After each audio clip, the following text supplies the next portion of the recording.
Bienvenue pour cette deuxième vidéo qui va du chapitre bien sûr solvant et solution, et aujourd'hui on va aborder la notion de dissolution. Alors la notion de dissolution vous est déjà familière depuis la classe de seconde. Je vous propose juste de rappeler les acteurs principaux de cette saga. On aura le solvant, donc qui est un liquide présent en quantité majoritaire, et puis une autre espèce chimique présente en quantité minoritaire, entre guillemets, ce qu'on appelle le soluté, qui sera soit ionique, soit moléculaire. Donc l'idée aujourd'hui, c'est, contrairement au programme de seconde, c'est de modéliser ce qui se passe à l'échelle microscopique lors de la dissolution, et on va commencer par la dissolution d'un solide ionique. Alors, le solvant qu'on va choisir, on va rapidement le justifier, ce sera un solvant polaire, dans lequel donc on va dissoudre par exemple un solide ionique. Alors, exemple, ce que je vous propose, c'est typiquement la dissolution du chlorure de sodium, du sel dans l'eau. Qu'est-ce qui se passe? Plusieurs étapes. Dans un premier temps, le solvant, par exemple l'eau, représentée ici par les petites molécules, vont venir dissocier le solide ionique. C'est comme si un petit peu les cations et les anions vont se séparer, car l'eau est une molécule polaire, elle présente donc un barycentre de charge partielle positive et un barycentre de charge partielle négative. Elle se comporte entre guillemets comme un petit dipôle, une sorte de petit truc entre guillemets avec deux bornes, une borne plus et une borne moins, et ainsi les cations vont être attirés par le barycentre des charges partielles négatives, à savoir l'oxygène, quant aux anions, ils vont être eux attirés par le barycentre des charges partielles positives, c'est-à-dire un barycentre qui se trouve entre les atomes d'hydrogène. Donc il va y avoir une sorte d'attraction comme ça qui va se faire, ça va permettre la dissociation donc du solide ionique. Ensuite, les molécules de solvant vont entourer les cations et les anions comme une sorte de couronne, donc c'est ce qu'on appelle la solvatation. Dans le cas particulier où le solvant utilisé correspond à de l'eau, la solvatation sera aussi parfois appelée l'hydratation. Donc l'hydratation, ça correspond à une solvatation dans laquelle le solvant choisi, ça correspond à de l'eau. Et enfin, donc ces couronnes comme ça qui entourent les cations et les anions vont s'éloigner un petit peu les unes des autres. C'est ainsi que les cations et les anions qui constituaient donc le solide ionique vont se disperser dans ce qui va être la solution. Donc on comprend bien que le solvant va jouer un rôle primordial dans la dissolution du solide ionique, et on comprend bien que pour assurer cette dissolution, on va choisir un solvant polaire. En effet, si on choisit un solvant apolaire, il n'y a pas ces interactions comme ça entre le solvant et le solide ionique. Donc qu'est-ce qu'on va retenir d'une dissolution d'un solide ionique? Eh bien, elle est favorisée dans un solvant polaire. Donc ça, c'est grâce aux interactions des charges. Typiquement dans notre exemple ce serait Na+ et Cl-, avec donc les barycentres des charges partielles positives et négatives du solvant polaire. Ici donc on a choisi le solvant eau. Alors, comment on écrit une équation de réaction de dissolution?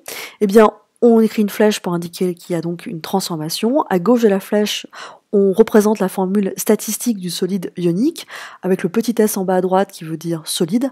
Et à droite de la flèche, on mentionne les cations et les anions formés, le AC signifiant que le solvant choisi, c'est de l'eau. AC pour aqua. Si jamais on vous demande d'écrire la formule de la solution ionique, solution aqueuse ionique obtenue, c'est très simple. C'est en gros les produits obtenus avec, entre parenthèses, le AC donc rappelle ici qu'il y a eu solvatation par le solvant eau. D'accord, donc le AC traduit une solvatation. Le plus nous rappelle qu'il y a eu dispersion de cations et des anions, donc qui étaient entourés avec leur couronne de solvant. Et les parenthèses nous rappellent que les charges positives et négatives sont en proportion telle que cette solution reste électriquement neutre. Alors, tout de suite, passons à un exemple. Si on garde l'exemple de la dissolution du chlorure de sodium, son équation s'écrit de la manière suivante. NaCl petit s donne Na+ aqueux plus Cl- aqueux. Pour ma part, et même pour d'autres collègues et d'autres parfois dans certaines littératures, rassurez-vous, on mentionne au-dessus de la flèche la nature du solvant, eau. Parfois dans certains bouquins c'est pas mentionné, mais c'est quand même à mon avis plus judicieux de l'indiquer, ça justifie pourquoi ici le solvant c'est AC, c'est aqua, c'est de l'eau. Quant à la formule de la solution, c'est très simple, vous prenez les produits et vous les mettez entre parenthèses. Na+ plus Cl-, on a bien quelque chose de neutre. Juste pour information, si on fait un circuit électrique avec un générateur, des électrodes qui plongent dans l'eau salée et tout ça relié à une lampe, si on allume le générateur, bien le courant circule puisque l'eau salée contient des ions, Na+ et Cl- qui vont permettre la circulation des charges. Alors, ça fait longtemps que vous ne l'avez pas eu, je suis certaine que vous le réclamez, c'est bien sûr le défi. Ce que je vous demande, donc, c'est de m'écrire l'équation de la dissolution du chlorure de calcium dans l'eau. Comme vous m'êtes sympathique, comme ça fait longtemps qu'on n'a pas fait de défi, je vous indique juste que le l'ion chlorure, sa formule c'est Cl-, et l'ion calcium, sa formule c'est Ca2+. À vous de jouer, vous mettez sur pause et vous relancez au bout de 2 minutes. Voilà, donc j'imagine que vous avez donc trouvé une réponse. Je suis quasiment certaine qu'elle est juste, on va le vérifier tout de suite. Donc l'équation c'est CaCl2 solide donne Ca2+, plus 2Cl-. Alors on va juste peut-être un petit peu expliciter une stratégie qu'on peut envisager, c'est de partir de la fin en fait. On sait qu'on va obtenir des ions Ca2+, et Cl-, donc on va déjà écrire Ca2+, plus Cl-. On sait que la solution est électriquement neutre, donc on va écrire 2 Cl-. Pourquoi je ne peux pas écrire Cl2-? Peut-être que certains d'entre vous ont écrit ça. Cl2-, ça n'existe pas, c'est pas stable. D'accord? C'est l'ion Cl- qui est stable. Je vous rappelle que le chlore va gagner un électron pour acquérir la structure du gaz noble le plus proche.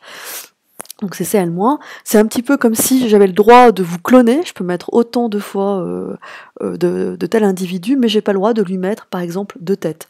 Là c'est pareil, vous pouvez mettre autant d'ion chlorure ou autant d'ion de calcium que vous le souhaitez, tant que vous ne changez pas les charges, et tant que c'est le nombre que vous indiquez ici permet d'avoir une proportion qui garantit une répartition globalement neutre.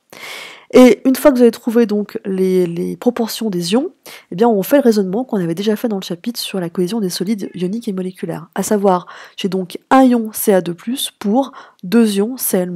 Donc j'ai 1 Ca pour 2 Cl, autrement dit Ca1, je rappelle que le 1 en bas à droite est implicite, Cl2. Si jamais on vous demandait donc d'écrire la formule de la solution, c'est très simple, vous prenez l'expression des produits obtenus et vous les mettez entre parenthèses en gardant bien sûr le 2, puisque je vous rappelle qu'entre les parenthèses il faut être certain qu'on a bien une répartition neutre, électriquement neutre. Donc 2 plus avec 2 fois 1 moins, ça fait bien 0 au total. Alors maintenant abordons la dernière partie, la dissolution d'un solide moléculaire, c'est presque le plus simple. Qu'est-ce qu'on va retenir de ça? C'est ce qu'on avait vu dans l'activité expérimentale. Les solutés moléculaires polaires sont très solubles dans des solvants polaires, et des solutés moléculaires apolaires, voire peu polaires, sont en général solubles dans des solvants apolaires. Parfois, on résume tout ça sous la forme qui se ressemble, ça semble, donc à méditer une fois de plus. Et puis, qu'est-ce que je voudrais même rajouter une petite valeur, un petit élément, pardon, en plus. Il y a un cas particulier à noter quand même. Si le soluté polaire, si on dissout un solité polaire dans un solvant polaire, cette dissolution peut être augmentée, favorisée s'il y a une présence de liaison hydrogène. D'accord? Deuxièmement, dans le cadre par exemple des solutés moléculaires apolaires, avec les solvants apolaires, eh bien la solvatation, c'est-à-dire le moment où le solvant va entourer le soluté apolaire, cette solvatation va être assurée par les interactions de Van der Waals, qu'on avait déjà vu au préalable. Ces interactions vont prendre naissance entre le soluté et le solvant. Alors, remplaçons notre eau salée par une eau sucrée, par exemple. Donc typiquement, l'eau sucrée, ça contient que des molécules de saccharose.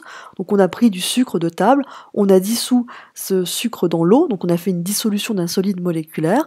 Donc on refait le même branchement, on plonge les électrodes dans notre eau sucrée, et si on branche le générateur, si on allume le générateur, on constate que la lampe ne s'éclaire pas, tout simplement parce que le soluté, ici le saccharose, n'est pas chargé, donc il n'y a pas de circulation du courant. En termes d'équation, c'est encore plus simple que l'équation de dissolution d'un solide ionique. Il suffit juste de marquer la formule du soluté moléculaire avec le petit s solide avant dissolution et de lui mettre le petit ac après dissolution pour rappeler qu'il est par exemple ici entouré de molécules d'eau. Qu'est-ce qu'il faut retenir? Que ce soit une dissolution d'un soluté ionique ou moléculaire, il faut retenir qu'une solution reste électriquement neutre et qu'il y a conservation de la matière, alors non pas de la quantité de matière, mais de la matière au sens de la masse lors d'une dissolution. Traduction, il y a conservation de la charge électrique et du nombre d'atomes de chaque élément lors d'une réaction de dissolution. Voilà, donc ça c'était le deuxième volet de ce chapitre. Dans un troisième temps, on va s'intéresser à une notion tout à fait nouvelle, qui est la concentration molaire réelle, encore appelée concentration molaire effective des ions en solution. Je vous dis donc à bientôt.